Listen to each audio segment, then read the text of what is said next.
guess what? The Hennasooq Q&A is back. So every Thursday, I am going to be looking in the comments for your questions, and I'm going to be answering them every single Thursday. So if you have some questions you have it on your mind for a minute now, then you gotta leave it in the comments below so that I can choose your comment as the question of that week. And you might be wondering, if you don't already know, like, who am I? Who is this lady with the hijab answering all these hair care questions? Yes, my name is Khadija.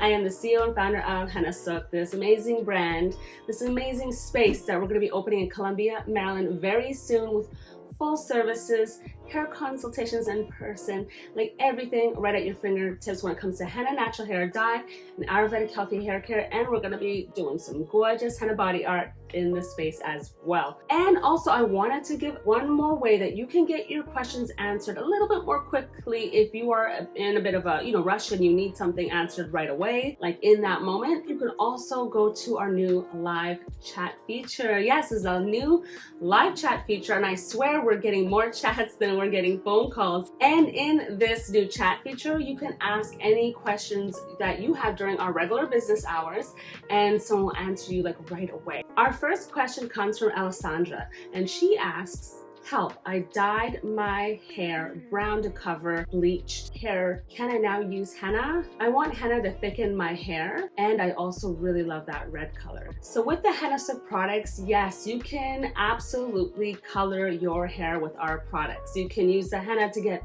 a vibrant, rich red over that. I'd recommend the red Raj henna, or if you want it to be a little bit more burgundy, maybe the Rajasthani, or the more coppery, you can try Moroccan henna, or even Jamila henna powder. That's going to give you those ranges of red tones just by using those particular henna powders, and safely color your hair. Even though you just use chemicals, unbleached it, and any treatment, our brand is safe with all chemical hair dyes and treatments. Our next question comes from Ballerina, and she asks, do you have any pre-mixed henna with indigo in it? No, unfortunately we do not. We sell the henna and the indigo separately because for hair dyeing, to get the best color results, you really want to mix them fresh. When you have henna and indigo mixed together, that's typically going to make the indigo not really work well, and that's why a lot of blends and other products that you may have tried out don't work as well as Hennasooq does.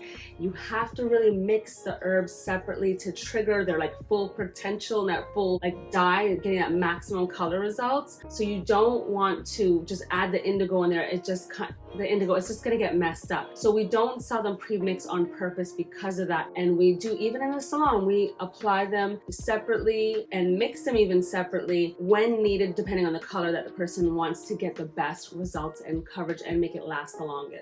Our next question is from Joy Helnan. I did 2 henna applications. It didn't come out as bright as I wanted it. Would beet juice help bring out the vibrancy in the henna? My hair is white. So with that question, you could definitely use beet juice to push and boost that red tint. White hair is definitely like starting at the lowest of low shades. So you do have to build up the henna color. Actually, it probably takes more like 4 to 5 applications to get a rich, vibrant red. And I'm also curious to know which henna powder you happen to be using. Is it Red Raj? Like, which one are you using to build up with?